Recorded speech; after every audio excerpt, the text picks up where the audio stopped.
সুপ্রিয় শিক্ষার্থীবৃন্দ, অনলাইন ক্লাসে তোমাদের স্বাগতম। গত লেকচারে আমি আলোচনা করছিলাম সিনক্রোনাস ট্রান্সমিশন সিস্টেম সম্পর্কে। আজ আমি আলোচনা করব সিনক্রোনাস ট্রান্সমিশন সম্পর্কে। Synchronous transmission synchronous transmission transmission synchronous transmission কাকে বলে আসলে? অর্থাৎ যে ট্রান্সমিশন ব্যবস্থায় প্রথমে ক্যারেক্টারগুলোকে কোনো প্রাইমারি স্টোরেজ ডিভাইসে সংরক্ষণ করে ওই সংরক্ষিত ডাটাগুলোকে কতগুলো প্যাকেট আকারে বা ব্লকে ভাগ করে প্রতিবারে একটি করে ব্লক ট্রান্সমিট করা হয়, সেই ট্রান্সমিশন সিস্টেমকে মূলত সিনক্রোনাস ট্রান্সমিশন সিস্টেম বলা হয়। তাহলে যে ট্রান্সমিশন ব্যবস্থায় মূলত প্রতিটা ডাটা ব্লক আকারে পাঠানো হয়, সেই ট্রান্সমিশন সিস্টেমটাকে বলা হয় সিনক্রোনাস ট্রান্সমিশন সিস্টেম। তাহলে যে ট্রান্সমিশন ব্যবস্থায় প্রতিটা ডাটাকে মূলত প্রাইমারি স্টোরেজ ডিভাইসে সংরক্ষণ করে বা গ্রাহক কম্পিউটারে সংরক্ষণ করে সেই ডাটাগুলোকে প্যাকেট বা ব্লক আকারে ভাগ করে প্রতিবারে একটি করে ব্লক পাঠানো হয়, সেই ট্রান্সমিশন সিস্টেমকে বলা হয় সিনক্রোনাস ট্রান্সমিশন সিস্টেম। এই সিনক্রোনাস ট্রান্সমিশন সিস্টেমে মূলত এক ধরনের সিনক্রোনাস কথাটার অর্থ হলো অসমন্বিত সমন্বিত যুক্ত সিনক্রোনাস ছিল হলো অসমন্বিত, সিনক্রোনাস কথাটার অর্থ হলো সমন্বিত বা সমন্বয় যুক্ত। কথাটার অর্থ হলো যে এখানে সিন কথাটার অর্থ হলো সিন, এটা দুটো পার্ট আছে। সিনক্রোনাস কথাটা ক্রোনাস, এখান থেকে অর্ধেক পার্টটা হলো সিন, SYN। সিন মানে হলো same time, SAM same time, same.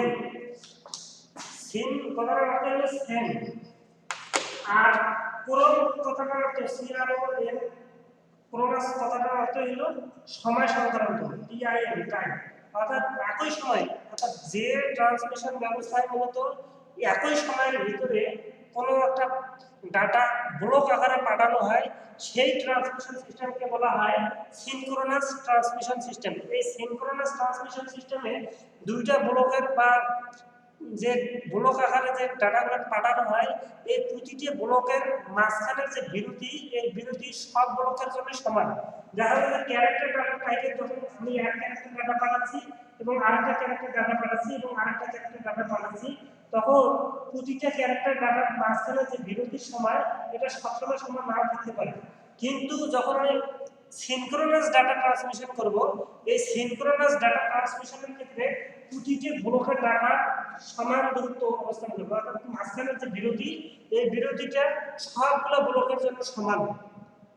এই কারণে এই synchronous data transmission synchronous data ট্রান্সমিশনটা এর যে মেথডটা, এই মেথডটা মূলত খুব খুব ফাস্ট, অর্থাৎ অল্প সময়ের ভিতরে ডাটাটা পৌঁছে যেতে পারে। তো এখানে সিনক্রোনাস ট্রান্সমিশনের ক্ষেত্রে মূলত এর বৈশিষ্ট্যগুলো এরকম যে সিনক্রোনাস ডাটা ট্রান্সমিশনের ক্ষেত্রে মূলত এখানে প্রাইমারি স্টোরেজ ডিভাইসের প্রয়োজন পড়ে। প্রাইমারি স্টোরেজ ডিভাইস এজন্য পড়ে যে প্রথমে যে ডাটাটা আমরা পাঠাবো, সেই ডাটাটাকে আগে নিজস্ব ফরম্যাটে রূপান্তর করে নিতে হয়। এজন্য নিজস্ব ডিভাইস বা প্রাইমারি স্টোরেজ ডিভাইসে ডাটাটাকে সংরক্ষণ করা হয়। এই ডাটাগুলোকে বিভিন্ন বিটে ভাগ করা হয়, বিটগুলোকে আবার একত্র করে একটা প্যাকেট বা ব্লক আকারে তারপরে ডাটাগুলোকে সেন্ড করা হয়। তো এখানে এই সিনক্রোনাস ট্রান্সমিশনের ক্ষেত্রে যখন তার ছবিটি আগে লিখে দেখায়, এই সিনক্রোনাস ট্রান্সমিশনের ক্ষেত্রে মূলত যখন সেন্ডার কি করবে, সেন্ডার ডাটাটাকে পাঠাবে এবং রিসিভার ডাটাটাকে গ্রহণ করবে, তখন এখানে প্রতিটা ব্লক পাঠানো হয়। এই ব্লক এটা একটা ব্লক, এটা একটা ব্লক, এটা একটা ব্লক, এভাবে প্রতিটা ব্লক পাঠানো হয়। এভাবে প্রতিটা ব্লক সেন্টার থেকে রিসিভারে যাবে এবং এর মাঝখানে যে বিরতিটা সবার জন্যই একই সময়। তাহলে এখানে ডাটা ডিরেকশন, এটা হলো ডাটা ডিরেকশন, ডাটা ফ্লো কোন দিক থেকে কোন দিকে যাচ্ছে। এখন এখানে প্রতিটা ব্লকের জন্য এই সিনক্রোনাস ট্রান্সমিশনের ক্ষেত্রে প্রতিটা ব্লকের জন্য মূলত এই যে ডাটাটা যে পৌঁছাচ্ছে রিসিভারের কাছে বা প্রাপক কম্পিউটারে যে ডাটাটা পৌঁছাচ্ছে এটার পরিচয় বহন করার জন্য প্রতিটা ব্লকের সাথে 4 বাইটের মূলত একটা হেডার ফাইল এবং একটা টেলার ইনফরমেশন ফাইল সংযুক্ত করার প্রয়োজন করে। মনে করো এখানে যদি একটা ব্লক নেই, মনে করো এই ব্লকটা এরকম, এই ব্লকটা হলো এরকম পুরো একটা ব্লক। তাহলে এই ব্লকটার সামনের দিকে এই ডাটাটা বহন করতেছে, এই বহন করার জন্য এখানে একটা হেডার ফাইল সংযুক্ত করা লাগে। হেডার ইনফরমেশন ফাইল, যেটাকে বলা হয় হেডার। এই হেডার ইনফরমেশন ফাইল এই ব্লকের সাথে সংযুক্ত করার প্রয়োজন করে। এই হেডার ফাইলটা আবার কয় বাইট? এই হেডার ফাইলের মেমরি সাইজ হলো 2 বাইট। 2 বাইটের একটা হেডার ফাইল সংযুক্ত করার প্রয়োজন করে। কেন প্রয়োজন করে? যে এই হেডার ফাইল সংযুক্তকরণ করলে যে এই যে ডাটাটা, এই হেডার ফাইলটাই মূলত এই ডাটাটা যে কোথায় যাবে, অর্থাৎ রিসিভারের অ্যাড্রেস এবং কোথা থেকে আসতেছে সেন্ডারের অ্যাড্রেস এই হেডার ফাইলে সংযুক্ত করা থাকে, যার কারণে রিসিভার বুঝতে পারে যে ডাটাটা কোথা থেকে আসতেছে এবং ডাটাটাকে গ্রহণ করতে হবে। অর্থাৎ এখানে একটা ক্লক পালস জেনারেট করে বা সিগন্যাল জেনারেট করে, যার কারণে ডাটাটা গ্রহণ করার সামর্থ্য অর্জন করে। একইভাবে এই ডাটাটা শেষ, এই ব্লকটা যে রিসিভারের কাছে পৌঁছে যে ডাটা ব্লকটা শেষ হয়ে গেছে, এই ব্লকটা শেষ বলা দিয়ে মূলত এই ব্লকের সাথে শেষের দিকে একটা টেইলার ইনফরমেশন ফাইল বা যেটাকে বলা হয় টেইলার ফাইল বা টেলার বলা হয়। এই টেইলারটা মূলত এই ব্লকের শেষে সংযুক্ত করার প্রয়োজন করে। এই টেলারটা মূলত 2 বাইটের ফাইল। এই টেলার ফাইলটা বলে দেয় যে এই রিসিভারে পৌঁছেছে, ঠিক আছে, রিসিভারে যখন পৌঁছাবে তখন এই টেলার ফাইলের মাধ্যমে রিসিভার জানতে পারবে যে এই ব্লকটা শেষ, অর্থাৎ এই পর্যন্ত ডাটাগুলো আসছে। তাহলে এখন এই টেলার ফাইল আরো কাজ করে কি, অতিরিক্ত গুরুত্বপূর্ণ যে কাজগুলো করে, যে এই ফাইলটা, এই ব্লক ফাইলটা যখন ডাটাটা ট্রান্সমিট করা হচ্ছে তখন এই ডাটার ভিতরে যে ক্যারেক্টার, এই প্রতিটা ব্লকে কিন্তু দেখা গেল যে এই সিনক্রোনাস ট্রান্সমিশনের ক্ষেত্রে প্রতিটা ব্লকের জন্য মূলত 80 থেকে 132টা ক্যারেক্টার থাকে। অর্থাৎ এখানে যে প্রতিটা ব্লক ট্রান্সমিট হচ্ছে এই প্রতিটা ব্লকের ভিতরে কয়টা করে ক্যারেক্টার থাকতে পারবে, মানে কয়টা করে ডিজিট থাকতে পারবে? 80 থেকে 132টা ক্যারেক্টার থাকতে পারবে। 80 থেকে 132টা ক্যারেক্টার থাকতে পারবে। এটা প্রতিটা ঘরে একটা করে ক্যারেক্টার কল্পনা করে যা হবে। তাহলে এখানে প্রতিটা ব্লকের সাইজ হবে 80 থেকে 132 ক্যারেক্টার। তো এই টেলার ফাইলটা মূলত বলে দেয় যে এই ডাটাটা ট্রান্সমিট হচ্ছে, এই ডাটা ট্রান্সমিট হওয়ার সময় কোনো ধরনের ভুল হয়েছে কিনা, আবার ভুল হলে এর সংশোধন করার ক্ষমতা এই টেলার ফাইলে সংযুক্তকরণ করে দেয়া থাকে। এ কারণে রিসিভার সহজে বুঝতে পারে। তো এই সিনক্রোনাস ট্রান্সমিশনের ক্ষেত্রে যে বৈশিষ্ট্যগুলো আমাদের চোখে পড়ে সেটা হলো যে এই সিনক্রোনাস ট্রান্সমিশনের ক্ষেত্রে মূলত এখন আসলে এই যে বৈশিষ্ট্যগুলো আছে, সিনক্রোনাস ট্রান্সমিশনের ক্ষেত্রে বৈশিষ্ট্যগুলো কি কি বা ক্যারেক্টারিস্টিক্সগুলো কি কি, ক্যারেক্টারিস্টিক্স বা বৈশিষ্ট্য, ক্যারেক্টারিস্টিক্স বৈশিষ্ট্যগুলো কি? এক নম্বর বৈশিষ্ট্য যে এই সিনক্রোনাস ট্রান্সমিশনের ক্ষেত্রে মূলত প্রাইমারি স্টোরেজ ডিভাইসের প্রয়োজন পড়ে। অর্থাৎ নিড প্রাইমারি স্টোরেজ ডিভাইস, এটা একটা বৈশিষ্ট্য। 2, এক্ষেত্রে শুরুতে স্টার্ট বিট এবং স্টপ বিটের প্রয়োজন নাই। No need of start bit and stop bit. Start bit এবং স্টপ বিটের কোনো কি নাই, প্রয়োজন নাই। 3, এক্ষেত্রে মূলত এই যে স্টার্ট বিট এবং স্টপ বিট যেহেতু প্রয়োজন হয় না সিনক্রোনাস ট্রান্সমিশনের ক্ষেত্রে, এক্ষেত্রে কি প্রয়োজন করে? এক্ষেত্রে হেডার ফাইল এবং টেলার ফাইল সংযুক্ত করার প্রয়োজন পড়ে। Need of header file, header and trailer information, এটা দরকার পড়ে।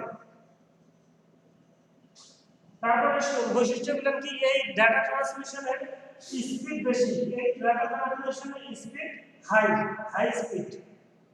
এই ডাটা ট্রান্সমিশনের দক্ষতা কি রকম, দক্ষতা দেখা যাচ্ছে ইফিসিয়েন্সি ভালো, ইফিসিয়েন্সি বা দক্ষতা মানে ভালো, ইফিসিয়েন্সি ইজ হাই বা বেটার।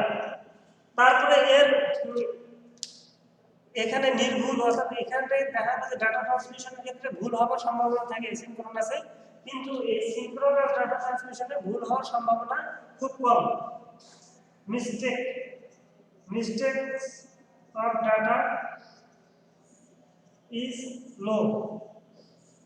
তারপরে এই ডাটা ট্রান্সমিশনের ক্ষেত্রে, সিনক্রোনাস ডাটা ট্রান্সমিশনের ক্ষেত্রে মূলত এই যে হেডার এবং টেলার যে ব্লকগুলো পাঠানো হয়, এই ব্লকের মাঝখানে যে বিরতির সময় সব সময় সমান, অর্থাৎ break time of block is same, মানে প্রত্যেকটা ব্লকের জন্য প্রত্যেকটা ব্লক যে ডাটা ট্রান্সমিট হচ্ছে মাধ্যমের ভেতর দিয়ে, এই প্রত্যেকটা ব্লকের মাঝখানে যে বিরতির সময় সবার জন্যই সমান।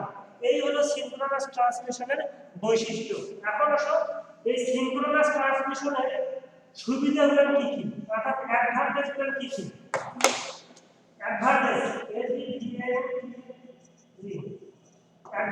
অ্যাডভান্টেজগুলো কি কি? এই সিনক্রোনাস ট্রান্সমিশনের অ্যাডভান্টেজ হলো যে এই সিনক্রোনাস ট্রান্সমিশনের দক্ষতা বেশি, efficiency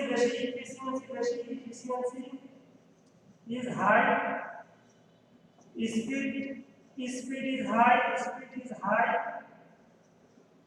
তারপরে এই সিনক্রোনাস ট্রান্সমিশনের তারপরে তোমার ডাটা ট্রান্সমিশন স্পিড বেশি, এটা তো বললামই। তারপরে এর সাথে আরো আছে যে এটা এক্ষেত্রে প্রাইমারি স্টোরেজ ডিভাইস এটা মূলত অসুবিধার মধ্যে যাবে, এরকম আরো অসুবিধা আছে। এখন আসলে এর অসুবিধাগুলো আছে, অর্থাৎ এই সিনক্রোনাস ট্রান্সমিশনের যে অসুবিধাগুলো আছে সেই অসুবিধাগুলো দেখি। ডিসঅ্যাডভান্টেজগুলো কি কি? ডিসঅ্যাডভান্টেজগুলো হলো যে এই ক্ষেত্রে প্রাইমারি স্টোরেজ ডিভাইসের প্রয়োজন পড়ে। এর দেখা গেল যে এর যে এক নম্বর হলো প্রাইমারি স্টোরেজ ডিভাইসের প্রয়োজন পড়ে। দুই নম্বর যে অসুবিধা, এর ইনস্টলেশন ব্যয় অনেক বেশি। তারপরে ইনস্টলেশন করা অনেক ঝামেলা। তারপরে দেখা গেল যে এর যখন মাধ্যমটা একটু অব্যবহৃত অবস্থায় পড়ে থাকবে তখন এটা ঝামেলা যুক্ত। তারপরে এটা নিয়ন্ত্রণ করাও কঠিন। এই ধরনের অসুবিধাগুলো তৈরি হয়। এক্ষেত্রে আরো যে অসুবিধা আছে, প্রাইমারি স্টোরেজ ডিভাইসের প্রয়োজন পড়ে। এই মূলত অসুবিধাগুলো। এখন আসল যে ব্যবহার কোথায়, অর্থাৎ এই সিনক্রোনাস ট্রান্সমিশন সিস্টেমের ব্যবহার কোথায়, ইউজেস আর অ্যাপ্লিকেশন প্রয়োগগুলো কোথায় বা ব্যবহারগুলো কোথায়। একটা হলো যে এক কম্পিউটার থেকে যখন অন্য কম্পিউটারে ডাটা ট্রান্সমিট করব, তখন এক কম্পিউটার থেকে অন্য কম্পিউটারে যখন ডাটাগুলো ট্রান্সমিট করব তখন এই সিনক্রোনাস ট্রান্সমিশন ব্যবহার করা হয়ে থাকে। একই সাথে যে স্যাটেলাইট কমিউনিকেশনের ক্ষেত্রে এই সিনক্রোনাস ট্রান্সমিশন ব্যবহার করা থাকে, স্যাটেলাইট কমিউনিকেশনের ক্ষেত্রে বা মাইক্রোওয়েভ কমিউনিকেশনের ক্ষেত্রে এই সিনক্রোনাস ট্রান্সমিশন ব্যবহার করা হয়ে থাকে। তারপর ব্যবহার করা হয়ে থাকে যে তোমাদের দূরবর্তী কোনো অঞ্চলে ডাটা পাঠানোর ক্ষেত্রে এই সিনক্রোনাস ট্রান্সমিশন ব্যবহার করা হয়ে থাকে, বা একই সাথে এক ডিভাইস থেকে অনেকগুলো ডিভাইসে ডাটা ট্রান্সফার করার ক্ষেত্রে এই সিনক্রোনাস ট্রান্সমিশন ব্যবহার করা হয়ে থাকে। এই মূলত সিনক্রোনাস ট্রান্সমিশনের ব্যবহার বা প্রয়োগ। এখন আসলে এই সিনক্রোনাস ট্রান্সমিশনের থেকে তোমাদের প্রশ্ন আসতে পারে কি কি? সিনক্রোনাস ট্রান্সমিশন থেকে প্রশ্ন আসতে পারে যে সিনক্রোনাস ট্রান্সমিশন কি? সিনক্রোনাস ট্রান্সমিশন কি? দুই নম্বর আসতে পারে যে সিনক্রোনাস ট্রান্সমিশন এর অর্থ কি, মানে সমন্বয় যুক্ত বা সমন্বিত। তারপরে প্রশ্ন আসতে পারে যে সিনক্রোনাস ট্রান্সমিশনে মূলত যে হেডার ফাইল এবং টেলার ফাইল সংযুক্ত করার প্রয়োজন হয় কেন, ব্যাখ্যা করো, এটা আসতে পারে। তারপরে আসতে পারে যে এখানে এই সিনক্রোনাস ট্রান্সমিশন পদ্ধতি কখন ব্যবহার করা সুবিধাজনক আলোচনা করো, এটা আসতে পারে। এই ধরনের প্রশ্নগুলো তোমাদেরকে দিতে পারে। তারপরে হেডার ফাইল কি এবং টেলার ফাইল কি, এগুলো আসতে পারে। একই সাথে এখান থেকে যে সৃজনশীল প্রশ্ন তোমাদেরকে সাজিয়ে দিবে সেটা হলো যে এক কম্পিউটার থেকে অন্য কোনো কম্পিউটারে ডাটা ট্রান্সফার করার জন্য একজন স্টুডেন্ট বা একজন ছাত্র সে কোন ধরনের ডাটা ট্রান্সমিশন মেথড ব্যবহার করবে, তোমার উত্তরের সপক্ষে যুক্তি দেখাও। এই ধরনের সৃজনশীল প্রশ্ন তোমাদের আসবে। তো এই মূলত তোমাদের সিনক্রোনাস ট্রান্সমিশন সিস্টেম সম্পর্কে আলোচনা করলাম। ইনশাআল্লাহ সামনের দিন আইসোক্রোনাস ট্রান্সমিশন সম্পর্কে আলোচনা করা হবে। ভালো থাকো, সুস্থ থাকো, আল্লাহ হাফেজ।